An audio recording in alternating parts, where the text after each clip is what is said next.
aplauso para Felipe Polier. Bueno, muchas gracias. ¿Me vas a sacar esto? Dale. ¿Está autorizado? Sí, claro. Está autorizado. Impecable, estamos a distancia. ¿Cómo estás? Muy bien. ¿Mucho trabajo? Por suerte, sí. ¿Preocupado? Preocupado, obviamente, sí, por desafíos que hay, pero también motivado. Creo que se están haciendo cosas lindas y estamos pudiendo también acompañar a veces a estas necesidades que van surgiendo Acá estamos. de la demanda joven. Ahí está.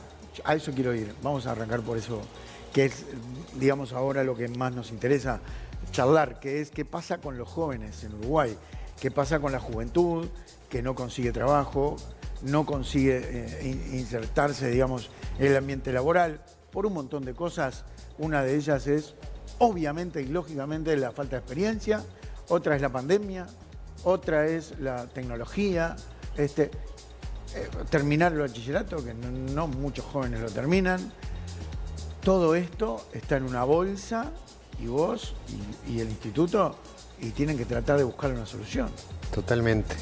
A ver, lo primero es el sentido institucional de que haya un INJU, ¿no?, en el Estado, que eso es algo que obviamente nosotros defendemos y creo que es algo que no está en cuestionamiento en nuestro país hoy. Seguramente lo estuvo cuando empezó el INJU hace 30 años, que arranca como por una tarjeta y por algo que los jóvenes vienen a buscar al Estado. Gandini, Y ¿no? que estaba Gandini, que fue el primer director del INJU, que formalmente es a partir de la ley de presupuesto del gobierno del 90, o sea, formalmente el INJU empieza en el año 91. Pero bueno, cuando uno va también a esa historia, el propio Gandini en alguna reunión así más informal que hemos tenido nos cuenta que, ¿verdad?, lo que se crea es el cargo del director y nada más. Y empieza vacía, a partir de una demanda y también de una respuesta y necesidad que traen los jóvenes, empieza a ir surgiendo distintas cosas. Y si uno analiza ese INJU del de ahora, los problemas no son muy distintos. O sea, en ese INJU también estaba el tema del empleo como una preocupación y se generaron distintas iniciativas con lo que era orientación laboral, que después surgen en cosas más formales como ProJoven, que era un programa de aquella época, o la primera ley de empleo juvenil que nuestro país aprueba ahí por el año 94. También estaba en la agenda los problemas vinculados a la salud y el acceso a la salud de los jóvenes.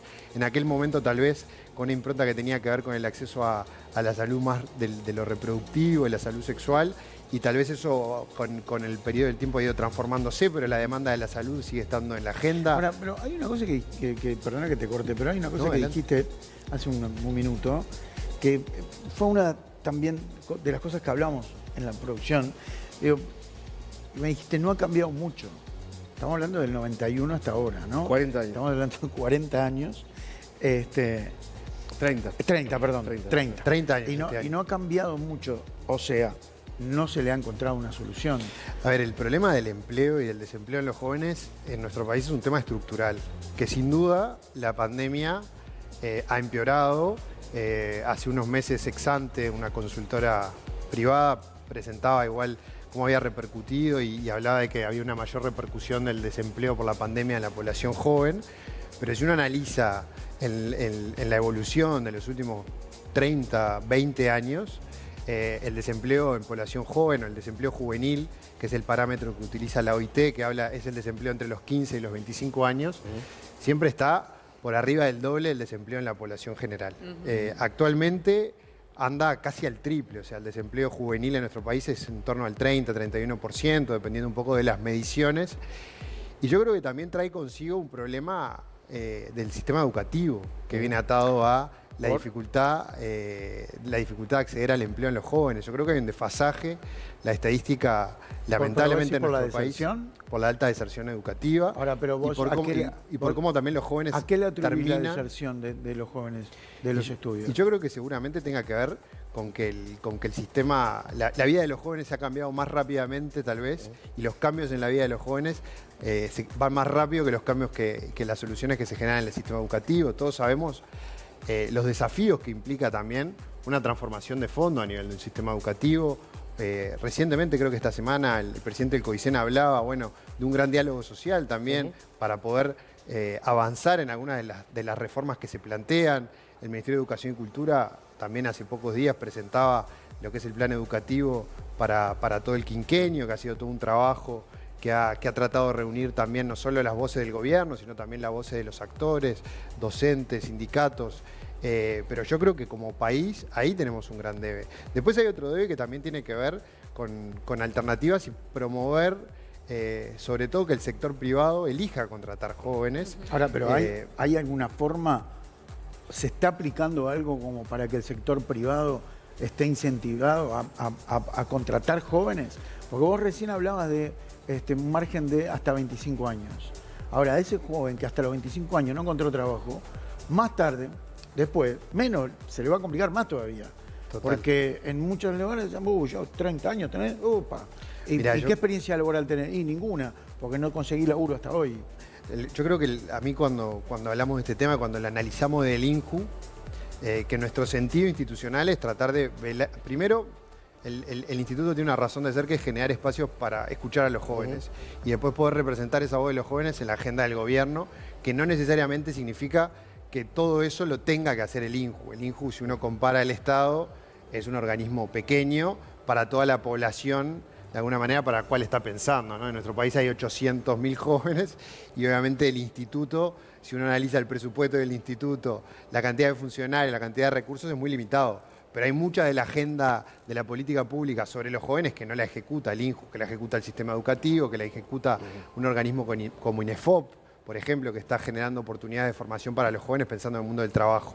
Hoy en el Estado yo creo que hay 3 políticas que nosotros del INJU, en las 3 participamos, con distinto rol, que tienen que ver con esto de la promoción del empleo. Por un lado está la promoción del empleo a nivel, país, en el sector privado, y vos me preguntabas eso.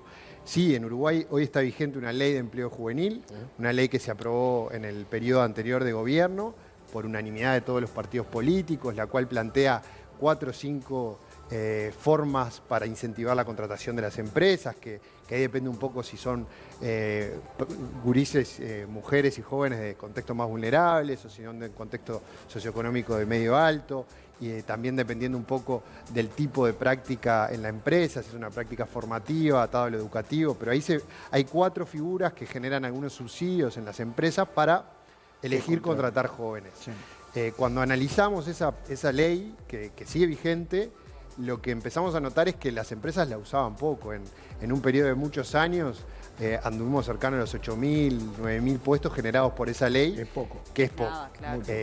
Y la necesidad es mucho mayor. Sí. Y además también cuando se abren convocatorias al interés de los jóvenes de participar en programas de apoyar el empleo, se nota una gran demanda que hay del otro lado. Y ahí engancho con una de las segundas líneas de trabajo, que es el programa Yo Estudio y Trabajo. Ese es un programa específico que ejecuta el Ministerio de Trabajo, en el cual también participa el INJU, participa el sistema educativo, que esos son pasantías laborales en el Estado para jóvenes de entre 16 y 22 años, atadas también a una necesidad de sostener ciclos educativos. Ese programa, el año pasado, tuvo 40.000 jóvenes postulantes. ¿Para cuántos? Para 700 cupos. Es decir, que la intención del joven es trabajar. Eso es lo primero que hay que romper. Que a veces es algo con lo dicen que no quieren hacer nada, no, tienen ganas de trabajar. Para nada. O sea, la respuesta que dan los jóvenes cuando se ponen herramientas demuestra esta necesidad. Lo que sí también está claro es que no va a ser a través de pasantías en el Estado que vamos a solucionar el problema estructural del desempleo. Por eso, y engancho con lo primero... Pero vos dijiste recién que no colmó para nada las expectativas. La ley de empleo actual. No repercutió en el sector privado, porque las contrataciones fueron casi nada con el número que hay. Total. Y se sabe, no están preparados los jóvenes. El sector privado no encontró jóvenes preparados para que trabajen en sus empresas, o pasó algo. Yo creo que hay 2 problemas ahí. Uno es la poca difusión que tuvo esa ley en los posibles usuarios de la misma, o uno de los socios clave, que son las empresas, ¿no? Que es que utilicen estas figuras y se beneficien de ellas. Otro tiene que ver con el mecanismo por el cual las empresas tenían que pasar para acceder a los subsidios, que era bastante burocrático y complejo, implicaba determinadas demandas que sobre todo las pequeñas empresas y las medianas empresas les complicaba mucho. Y si uno analiza además quiénes eran las empresas que usaban esta ley, eran en general empresas grandes, empresas que naturalmente tenían un departamento de recursos humanos capaz de poder afrontar todo ese sistema. Eso llevó a que durante todo el 2020 se generaban espacios de discusión sobre esta ley junto con el Ministerio de Trabajo, liderados por el Ministerio de Trabajo, y hoy está para aprobarse en el Parlamento, ¿verdad? Ya se aprobó en la Cámara de Senadores y creo que hoy ya tiene la aprobación de la Comisión de Diputados, también por unanimidad. Una ley que lo que hace es mejora algunos aspectos que tienen que ver con la instrumentación y también agrega algunas figuras específicas para estimular no solo ese primer impulso de la empresa de contratar por un año y tener subsidio por un año, sino también un estímulo para que a los jóvenes que ingresen por esa modalidad, que a veces a las empresas les implica formarla, invertir un montón de recursos, también tengan un estímulo para contratar a esa persona hasta los 25 años. Estímulos Ese es el principal. son rebajas de impuestos, esas cosas. Tiene que ver con subsidios a los aportes patronales, exoneraciones. Ahora, hay una cosa, esa ley hoy está por ser aprobada, creo que avanza en el espíritu de la anterior ley y obviamente que también estará el desafío de cuando eso esté vigente de promocionarla y en eso obviamente que el INJU tiene un deber, ¿no? Para nosotros es importante hacer llegar esta herramienta a las empresas, a las cámaras, porque atrás de eso está la posibilidad de que jóvenes sean incorporados al mercado. Me quedó una duda de hoy, de que dijiste algo casi al principio, de que, pues hablábamos de que los jóvenes dejan de estudiar. Y vos en un momento dijiste sí, porque los jóvenes tienen otras necesidades, ¿verdad? Entonces, dejan de estudiar. Ahora, ¿cuáles son esas necesidades? Porque, a ver, estamos hablando de que no hay trabajo. Si necesitan salir a trabajar, no tienen trabajo. Entonces, ¿por qué no siguen estudiando? Ahí me quedó como un ruido, me quedó... Sí, yo no sé si hablé específicamente de necesidades, lo que sí creo es que la vida de los jóvenes, o sea, la vida de todos en general se transforma más rápido que los cambios institucionales, ¿no? Me parece que es algo habitual en la sociedad en general. Las estructuras, sobre todo del Estado, van atrás de esos cambios que se van desarrollando en la vida. Yo creo que la vida de los jóvenes va mucho más rápido, o sea, el mundo se adaptó. Los jóvenes ya venían, por ejemplo, si uno analiza lo que es la oferta del el vínculo con lo virtual, con lo electrónico, con las redes, cuán metido estaba eso en la vida de los jóvenes y tuvo que venir una pandemia para transformar la educación y que veamos en todas esas herramientas un potencial, ¿no? para el alcance y para la masividad tal vez de la herramienta y potenciarlo. ¿Es solo eso lo que yo digo? No, yo creo que hay mucho más. Hay discusiones que se están dando en torno a si la currícula esa rígida es la adecuada para preparar a las personas para el mundo del trabajo. Creo que el país ha ido avanzando lentamente en eso, ¿no? Antes, no hace tanto, hace 5 o 6 años, yo terminaba quinto, sexto del liceo, hacía opción medicina, entraba a la carrera al año o a los 2 años no me daba cuenta que era lo mío y para cambiarme de carrera tenía que volver 4 años atrás. Tenías ganas de hacer, no sé, otra cosa distinta, sociólogo tenías que hacer. Total. El país ha ido avanzando, pero sin duda yo creo que grandes dificultades y cuando analizamos el problema del empleo en los jóvenes no podemos dejar de ver un problema país que tenemos a nivel del sistema educativo. ¿Es solucionable? Yo creo que sí. Yo soy optimista. Por la etapa de la vida en la que estoy, probablemente influya en esa visión del mundo. Pero creo que sí. A ver, somos un país de 3,5 millones de habitantes, que cuando hemos puesto una meta concreta adelante y la hemos desarrollado con profesionalismo y con capacidad, logramos transformar las cosas.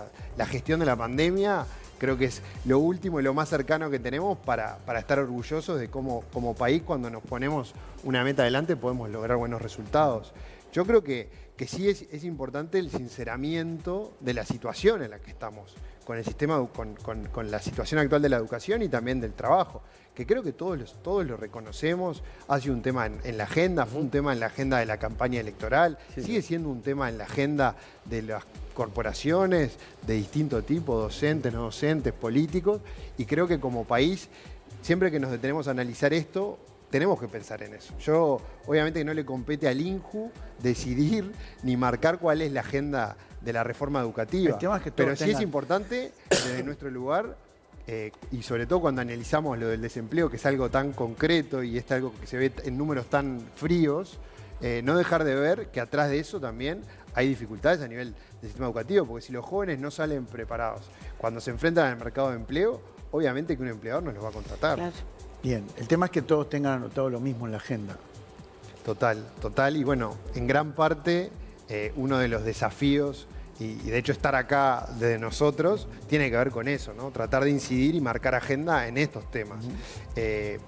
Yo sé que no tiene que ver con empleo, pero bueno, pero es un tema en el cual también nosotros estamos intentando machacar mucho, que no era un tema tampoco en la agenda de los últimos años, pero también la pandemia, en esto de las oportunidades que nos trajo, en esto de la revolución, para mí la pandemia trajo una revolución en lo que es el uso de la tecnología, para el trabajo, para lo educativo, que no es que todo eso lo vamos a aplicar 100% siempre, pero trajo una revolución. También trajo para mí una revolución que nos puso a hablar de salud mental, que era un tema que no estaba en los minutos de los medios de comunicación, ni que hablar, que no estaba en los minutos de la agenda pública y política. Del suicidio, ¿no? Empezamos a hablar de este tema. Y bueno, eso es otro de las batallas que nosotros estamos impulsando desde el INJU. Nos compete al INJU. Obviamente que es mucho más que el INJU el que va a tener que hacer cambios para solucionar este tema o para avanzar. Está el sistema educativo, que también es un rol, un agente clave. Está el sistema sanitario, están los prestadores de salud en su conjunto. Pero nosotros del INJU lo que trajimos acá es, por un tema que nos traían los jóvenes, por un tema que además lo vemos en las cifras, ¿sí? Problematicemos y no dejamos de ver que como país acá tenemos un problema. Y creo que tanto en lo del trabajo como en lo de la salud mental, no solo hay un problema estructural, sino también tenemos socios, o sea, los jóvenes en esto van a ser los primeros en sumarse en esta ola y en esta batalla positiva de 800.000 me dijiste. 837.000. Es mucho. 23%. Partido político más votado sería, ¿no? Si nos ponemos todos juntos y vamos atrás como generación, yo creo que podemos armar un lindo lío. Felipe, ojalá que coincidan las agendas y esto tenga una solución para la juventud uruguaya.